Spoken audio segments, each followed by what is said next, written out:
Suite de la première épître de Jean au chapitre 5. Nous allons lire les 5 premiers versets.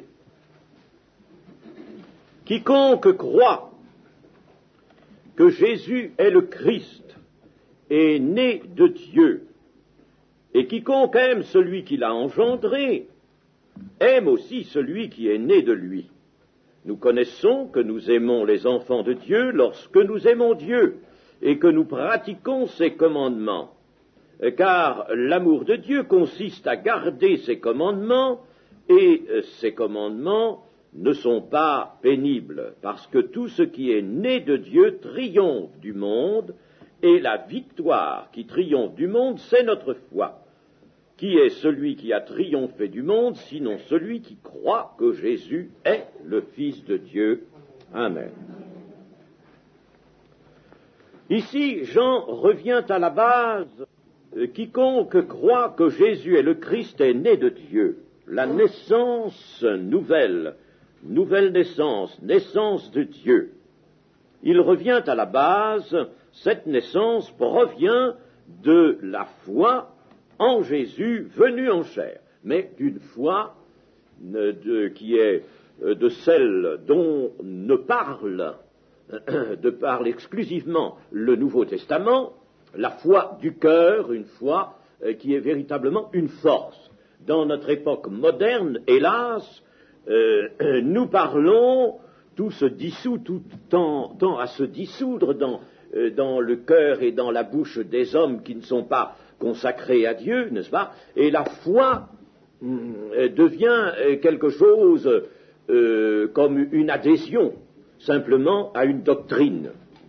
Toute évangélisation qui n'a pas autre chose à proposer qu'une adhésion à une doctrine n'est pas la bonne évangélisation, elle ne procure pas le salut. C'est la foi du cœur, foi qui consiste à manger la chair et boire le sang de Jésus. C'est là que nous trouvons la vraie force de la foi qui sauve. Alors Jean revient donc à cela. Il emploie là l'expression qui lui est chère, né de Dieu, très belle expression, plus formelle que né de nouveau. Nous employons souvent l'expression né de nouveau, mais cette dernière expression est employée en dehors de la foi chrétienne. Il y a, je ne veux pas vous dire quoi, mais enfin, dans certaines œuvres ou certaines, disons, catégories d'hommes, dans certaines idéologies même, on emploie volontiers cette expression né de nouveau, n'est-ce pas? L'homme va naître de nouveau. Alors, né de Dieu, on ne peut pas l'employer, ça, n'est-ce pas? Né de Dieu, c'est véritablement l'expression qui est réservée à la réalité chrétienne. Et puis, cette expression, né de Dieu, marque l'abîme entre les non-croyants et les croyants. Ces derniers ont reçu une vie qui est celle du Christ.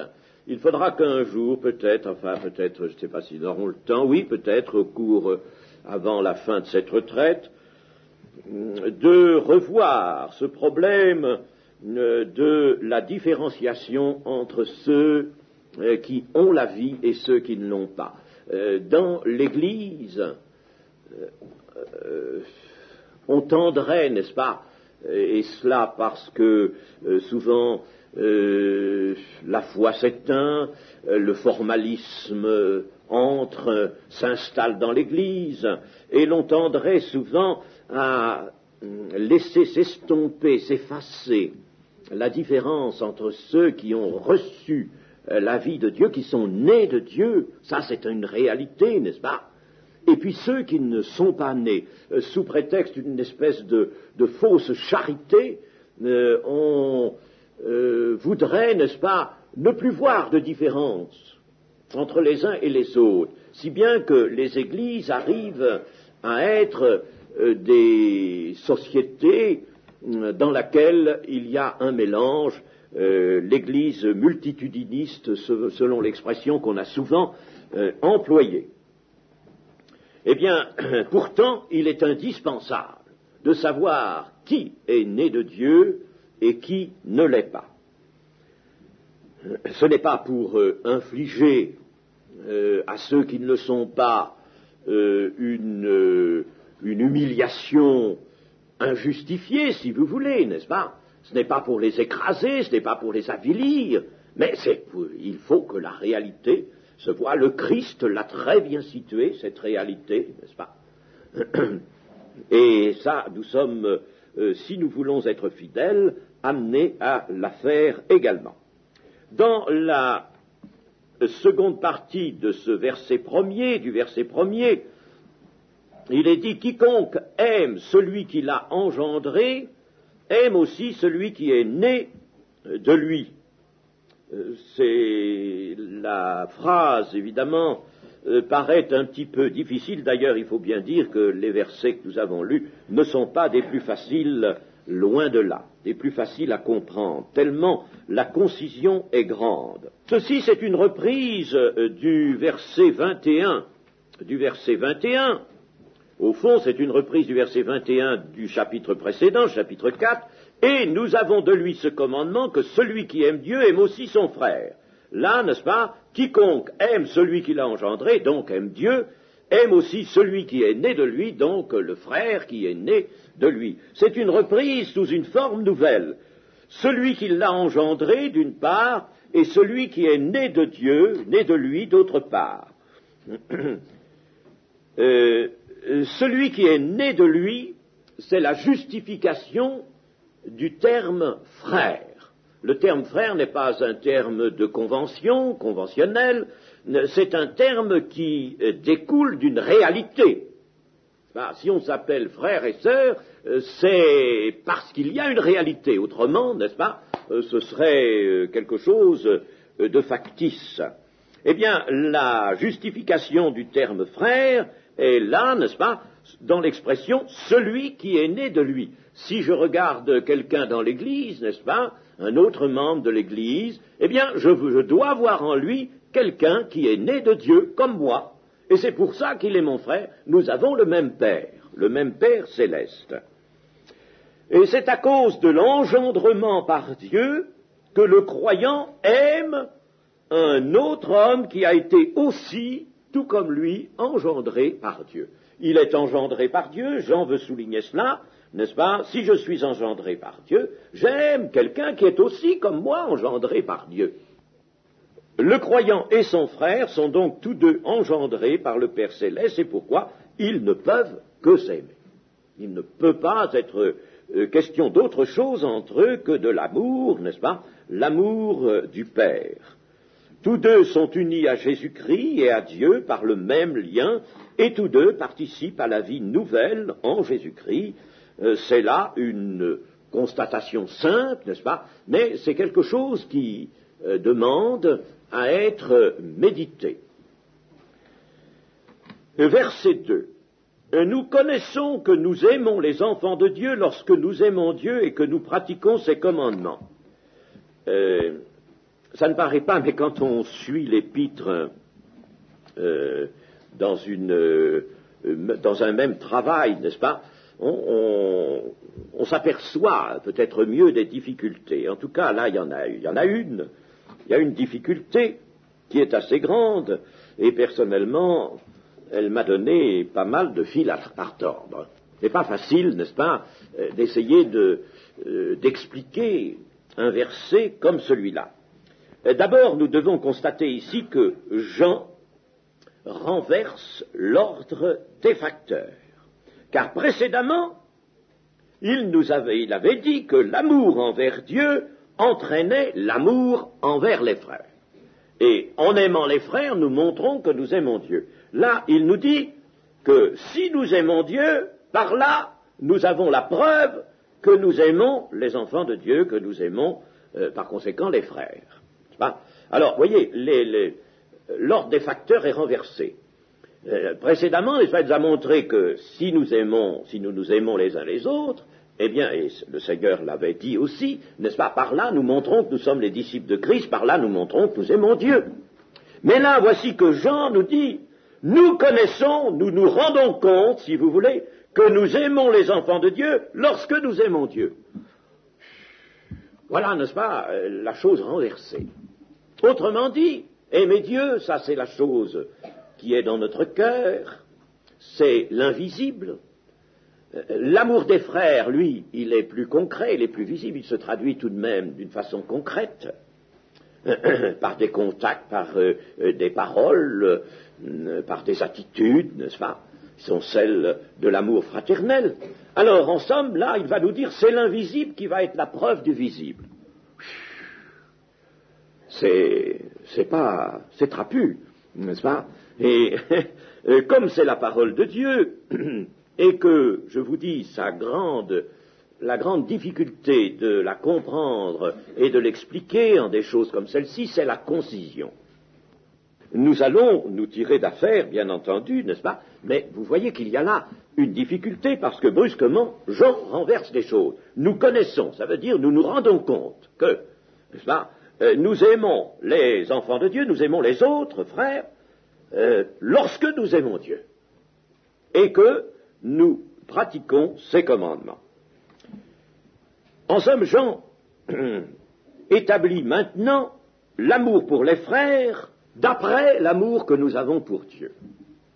L'amour pour les frères, il l'établit sur un autre test, l'amour que nous avons pour Dieu. Mais cet amour que nous avons pour Dieu, il faut que nous le connaissions. Si nous le connaissons, alors nous allons connaître que nous aimons les frères. Ce que Jean veut nous dire, c'est que notre vie intérieure de communion, notre amour pour le Père, notre vie intérieure de communion, nous dira si notre amour pour les frères est réel.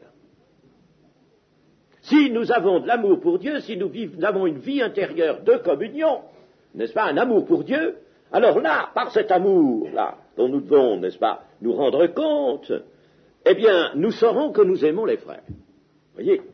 Alors, il résulte de cela deux choses, et c'est ainsi que je vais expliquer ce verset.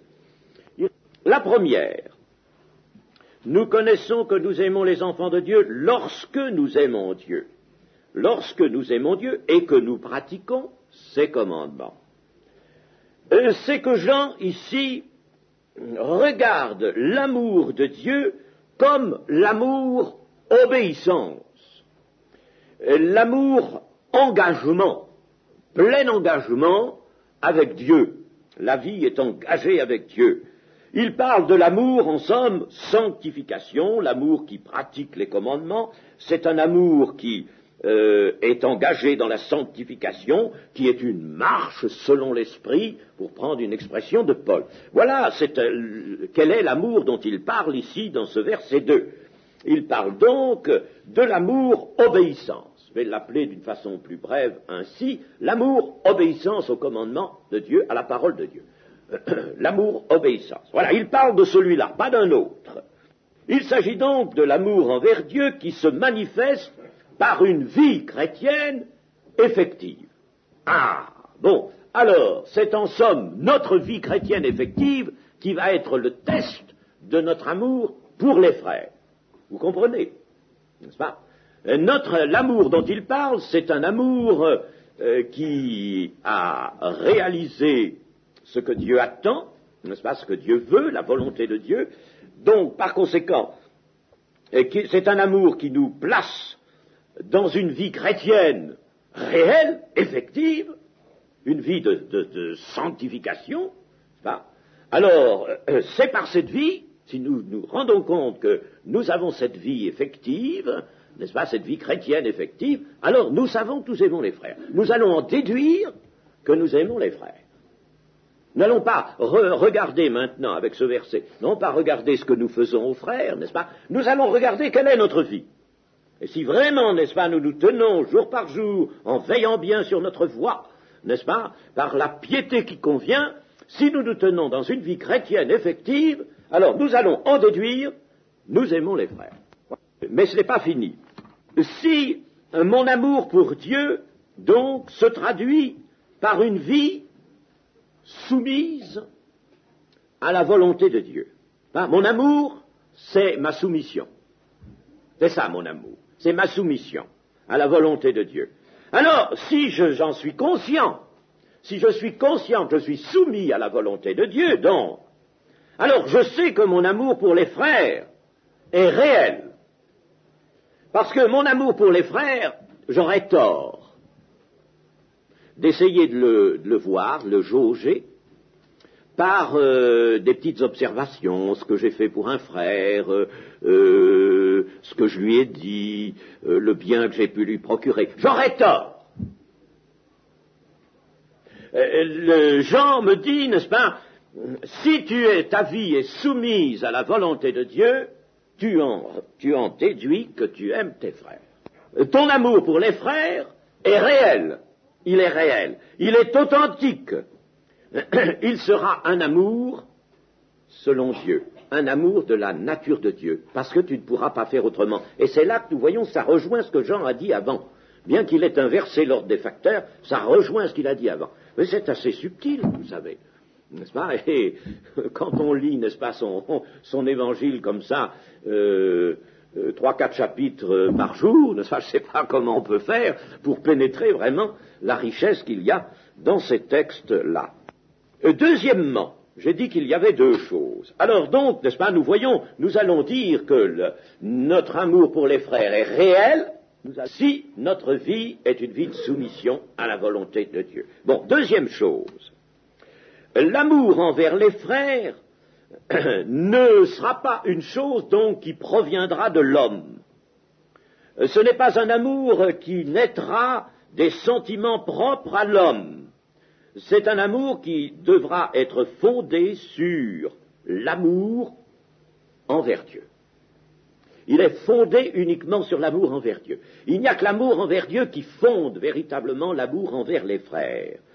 Et l'amour envers Dieu, bien sûr, n'est-ce pas, qui est un amour, comme je l'ai dit, un amour obéissance, un amour soumission à la volonté de Dieu, un amour qui m'a fait entrer dans la pratique de la justice. C'est une expression de Jean, ça, n'est-ce pas? La pratique de la justice. Alors, je suis dans la pratique de la justice, n'est-ce pas? J'aime les frères, mais, n'est-ce pas, dans mon amour sera authentique et réel, parce qu'il sera dépouillé de tout ce qui vient de l'homme, de tout cet appareil sensible dont l'homme est capable, et qui n'est pas l'amour authentique et vrai pour fraternel, l'amour fraternel authentique et vrai. Si bien que cet amour fraternel ne s'exerce pas au niveau de ce que j'appellerais les choses vaines, les choses de la terre, les futilités de l'existence.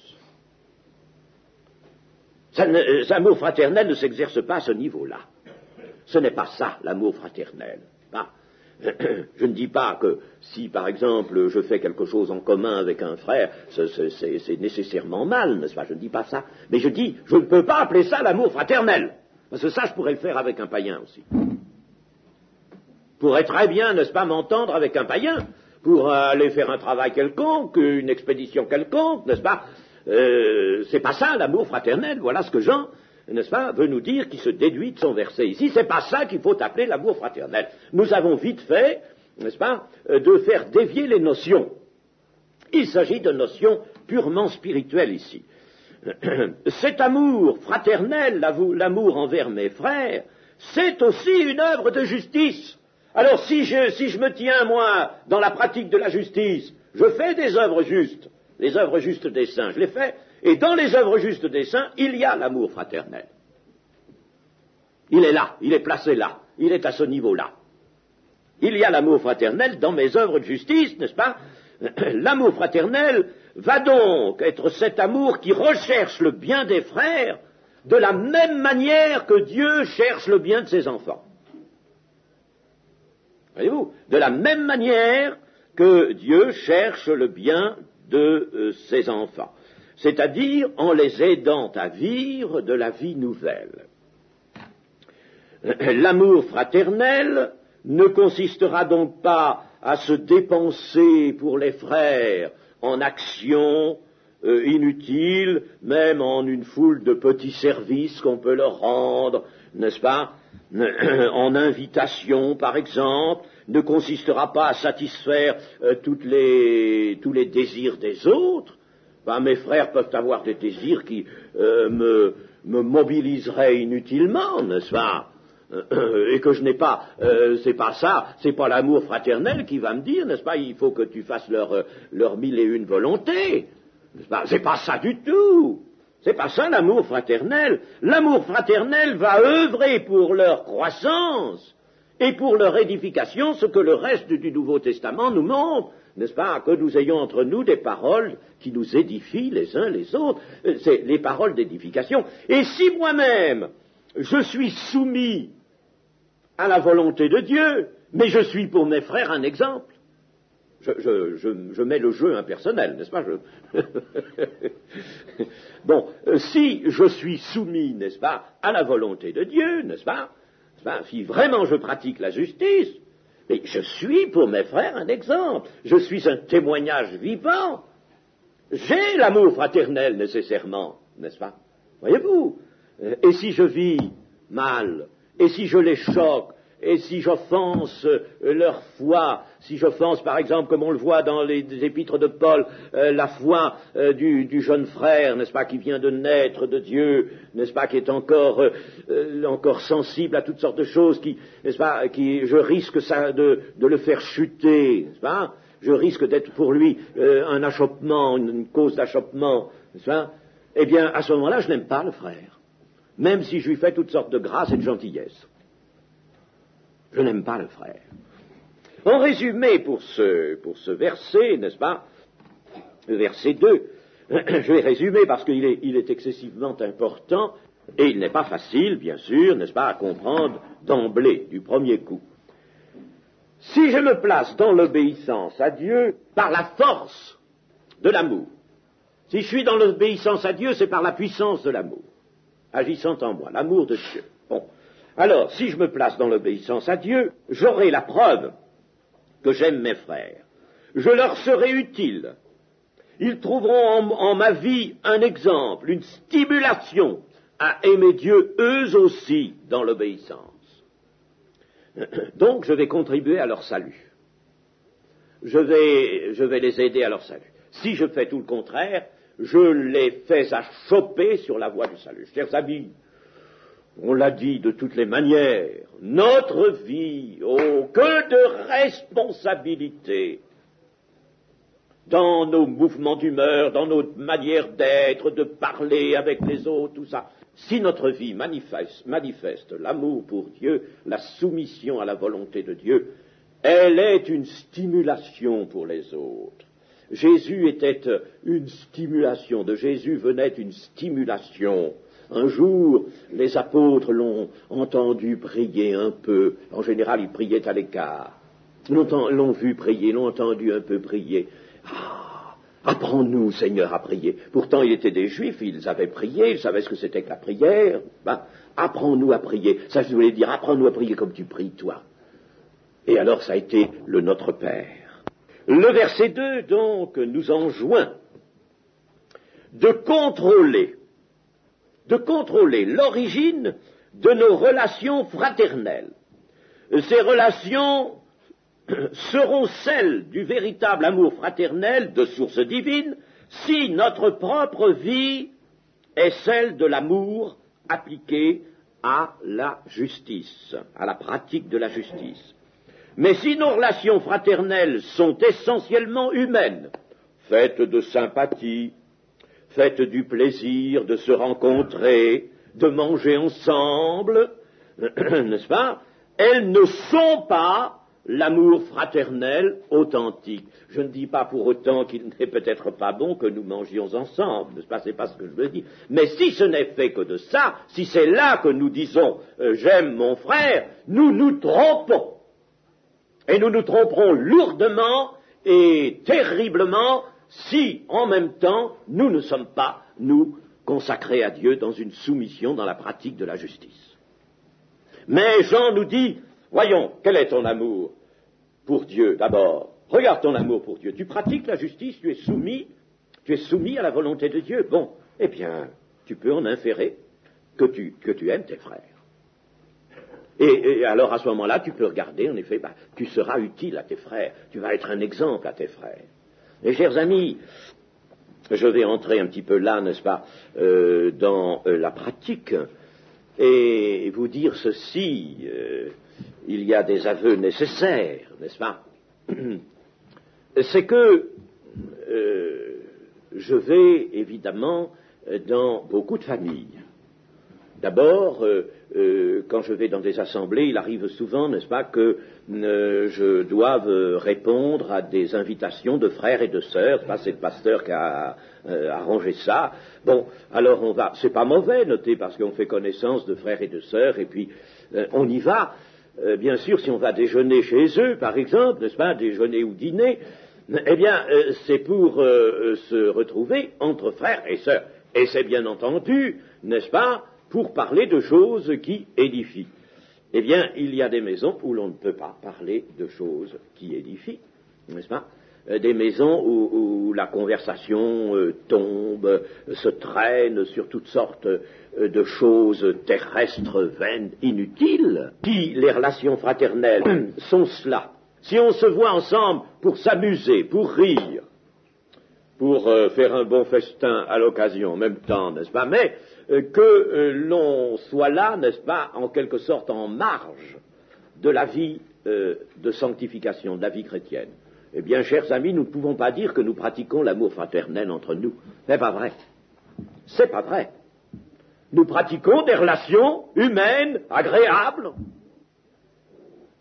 Nous pratiquons, il y a des chrétiens qui vous diront qu'ils vont chez certains parents ou chez certains inconvertis et qu'ils les aiment beaucoup, qu'ils se trouvent très bien, ils se trouvent à l'aise chez eux, on me l'a dit quelquefois, cela, n'est-ce pas? Ils se trouvent très bien.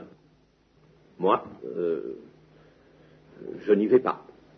Mais enfin, ça c'est une autre affaire, n'est-ce pas? Mais enfin, n'est-ce pas, disons que cela, nous ne pouvons pas appeler ça amour fraternel. Si nous sommes réunis pour un repas autour d'une table, qui d'ailleurs sera servi modérément, n'est-ce pas? Pas d'excès de table, ça c'est écrit, c'est un commandement aussi ça, n'est-ce pas? Une table qui pourra contenir de bonnes choses, mais rien d'excessif, n'est-ce pas? On n'est pas là pour faire de grosses mangeailles. Eh bien, si l'on est ensemble autour d'une table, mais on va honorer le Seigneur, on va louer le Seigneur, on va s'édifier mutuellement, n'est-ce pas? On va au besoin même peut-être, n'est-ce pas, se dire l'un à l'autre ses difficultés. Ça, c'est encore possible. Mais si, n'est-ce pas, il s'agit de chrétiens qui, les uns et les autres, vivent dans la soumission à la volonté de Dieu, ils vont vraiment, entre eux, connaître l'amour fraternel. L'amour fraternel les unira vraiment. Et ils seront ensemble de par cet amour fraternel. Et qu'il n'y ait donc pas entre frères d'autres mobiles que l'amour venant de Dieu. Aucun, n'est-ce pas, membre de l'Église ne doit se faire le maître, par exemple, ou l'esclave de son frère pour les choses terrestres. Ce n'est pas ça l'amour fraternel. Seule la foi en Jésus-Christ, seule la vie abandonnée à Dieu font de mon amour pour le frère une relation d'esprit juste et bonne. Une relation d'esprit juste et bonne, voilà ce qu'est l'amour fraternel. Toute autre relation ou affection n'est que la contrefaçon de l'amour fraternel. Ça, c'est une chose qu'il faut bien savoir. L'amour fraternel se situe dans un contexte essentiellement spirituel, surnaturel. Et verset 3. Car l'amour de Dieu consiste à garder ses commandements, et ses commandements ne sont pas pénibles. Je ne vais pas insister beaucoup sur ce verset. Les commandements de Dieu sont dictés par son amour. Nous avons déjà vu dans l'étude de cette épître que par commandement il fallait entendre la parole annoncée, n'est-ce pas? Pas une suite de préceptes et de règles, mais il fallait entendre, n'est-ce pas, la volonté de Dieu manifestée par l'ensemble biblique, par l'ensemble de l'Évangile, n'est-ce pas? L'Évangile nous montre, l'Évangile n'a pas, ni même la Bible dans son entier, n'a pas la prétention de régler toutes les petites choses de la vie, n'est-ce pas? Tout ce qu'il faut faire ou ne pas faire, ce qu'on peut faire ceci, ce qu'on peut faire cela. C'est pas ça les commandements de Dieu. Les commandements de Dieu, c'est ce qui est demandé par Dieu, c'est les demandes de Dieu, ce sont les sollicitations de Dieu en vue de réaliser la vie nouvelle. Un amour qui n'obéirait pas aux commandements de Dieu serait illusoire, il serait inexistant, comme la foi sans les œuvres, n'est-ce pas? Exactement pareil. C'est la nature de l'amour d'obéir. La nature de l'amour a cela, n'est-ce pas, contient cela, l'obéissance. Les commandements de Dieu ne sont pas pénibles. Textuellement, ne sont pas lourds. Ne sont pas lourds. Et ça nous fait penser à cette parole de Jésus qui disait que son joug était léger. N'est-ce pas? Léger. Par contre, il va dire aux pharisiens qu'ils sont en train de lier de lourds fardeaux sur le dos des pauvres gens, n'est-ce pas? Voilà comment ils font. Et dans l'Église, efforçons-nous de ne pas faire ainsi, de ne pas placer sur les autres des fardeaux que nous n'avons pas nous-mêmes pu porter. Comme faisaient les pharisiens. Le pharisaïsme n'est pas mort, vous savez. Alors, il faut y prendre garde. Pas de commandement, pas de légalisme dans l'Église. L'incitation à la foi, l'édification en vue d'un rapprochement toujours plus étroit avec le Seigneur, une vie dans la communion, et cela réalisera la loi de Dieu. Les commandements ne sont pas lourds, par conséquent, le joug du Christ est léger, parce que si l'on vit dans la communion, nous allons le voir, n'est-ce pas, c'est Christ lui-même qui apporte sa victoire. Versets 4 et 5. Parce que tout ce qui est né de Dieu triomphe du monde, et la victoire qui triomphe du monde, c'est notre foi. Qui est celui qui a triomphé du monde, sinon celui qui croit que Jésus est le Fils de Dieu? Triomphe du monde, c'est-à-dire triomphe de cette puissance des ténèbres. Ici, le monde, n'est-ce pas, il faut le regarder comme le réceptacle des ténèbres. C'est le monde, c'est la société, j'en ai parlé du monde, n'est-ce pas, je ne veux pas y revenir, c'est la société des hommes sans Dieu, qui a un statut juridique. Ce statut juridique, sa constitution, si vous voulez, à cette société des hommes sans Dieu, eh bien, fait de Satan le prince, le roi, le régnant, le gouvernant. C'est lui qui gouverne, et il gouverne d'après ses principes à lui, n'est-ce pas? Eh bien, pour triompher des principes du mal, triompher des ténèbres, il faut être né de Dieu. Mais tout ce qui est vraiment né de Dieu possède le triomphe, la victoire, la suprématie, n'est-ce pas, peut dominer, sans être entraîné, la puissance des ténèbres. Notre foi, ici, n'est-ce pas, dont il est question, la victoire qui triomphe du monde, c'est notre foi. Et notre foi est destinée à quoi? À établir un lien entre nous et le Seigneur et le Sauveur. Lien qui nous met en possession des acquis du Christ au cours de son ministère terrestre. Au cours de son ministère terrestre, le Seigneur a fait une œuvre, il a réalisé un acquis, il a dit sur la croix, tout est accompli. Eh bien, quand il vient, quand nous sommes dans un lien spirituellement organique, je dis deux mots qui semblent s'exclure, mais pourtant, il y a tout de même, n'est-ce pas, de la puissance, il y a beaucoup de puissance dans le spirituel. Lorsque nous avons donc un lien spirituel avec le Christ, nous avons du Christ, pour nous-mêmes, pour notre propre expérience, nous avons sa victoire, nous avons son acquis. La foi, donc, c'est ce qui relie, après nous avoir rapprochés du Christ, elle nous relie au Christ, et c'est elle qui nous procure la victoire. la victoire qui triomphe du monde, c'est notre foi. Celui qui croit que Jésus est le Fils de Dieu, a triomphé du monde, nous dit le verset 5. Christ est venu en chair. C'est-à-dire que, pour reprendre une expression de l'Ancien Testament, il est devenu chair de notre chair et os de nos os, une chair semblable à celle du péché. Il est devenu cela.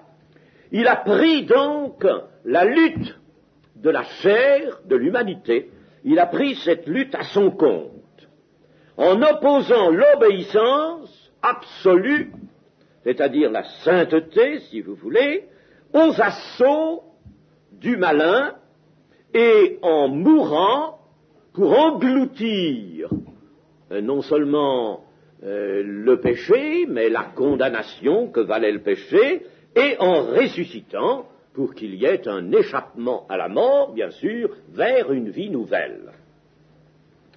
Il a infligé par conséquent l'échec à la puissance du mal, et en triomphant lui-même, il a obtenu une domination sur cette puissance du mal. Il a obtenu une domination en triomphant lui-même. Et un principe, n'est-ce pas, on est soumis à ce qui a triomphé de soi. Eh bien, le diable, la puissance du diable est soumise à Christ. Et c'est pour ça que Christ est déjà condamné, parce que Christ a triomphé de cette puissance. Il a triomphé de la puissance, il a triomphé. Et si bien que le diable y est soumis, c'est ce qui fait que dans les épîtres, n'est-ce pas, on va nous dire, mais si vous prenez les armes de Dieu, vous allez résister au diable facilement, vous allez lui résister, il va s'en aller.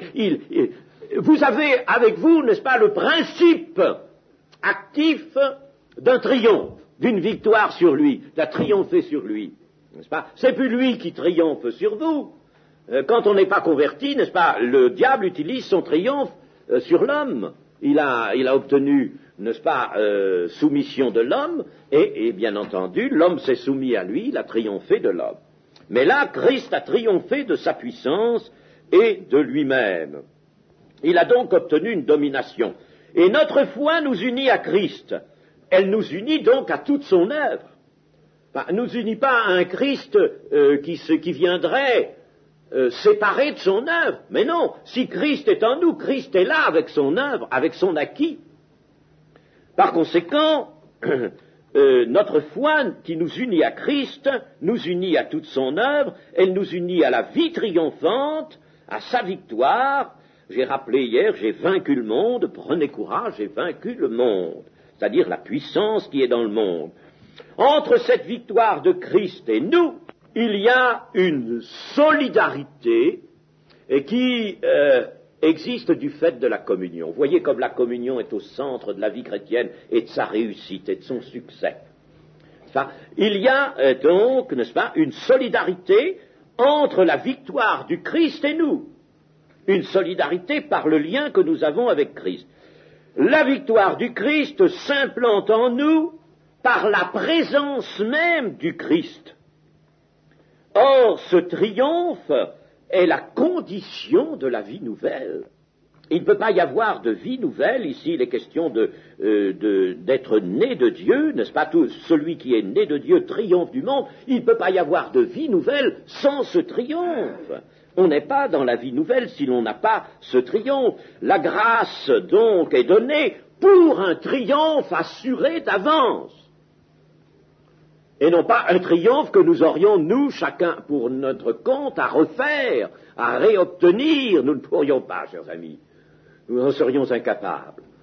Alors, Dieu nous demanderait quelque chose. Et nous le voyons bien quand nous voulons nous-mêmes lutter contre ce qui est négatif dans notre vie, n'est-ce pas, et ce qui cause l'offense, la transgression ou le péché, n'est-ce pas, eh bien, quand nous voulons lutter par nous-mêmes, voyons bien que nous sommes incapables. Par conséquent, il nous faut, n'est-ce pas, un triomphe assuré, nous l'avons, la grâce nous le procure, un triomphe assuré et qui n'est pas pénible, qui n'est pas lourd, qui est aisé, par conséquent, qui est aisé. Aussi, ne nous fions pas à notre raison, ne nous fions pas à notre sentiment, ne vivons pas une religion faite de sentiments, n'est-ce pas, et de rites. Abandonnons-nous à Jésus par une foi du cœur et il nous sanctifiera, lui, de son souffle, par sa présence en nous, il nous sanctifiera du dedans, et le dehors manifestera le triomphe sur le monde, sur la puissance du monde, et manifestera la sanctification. Amen.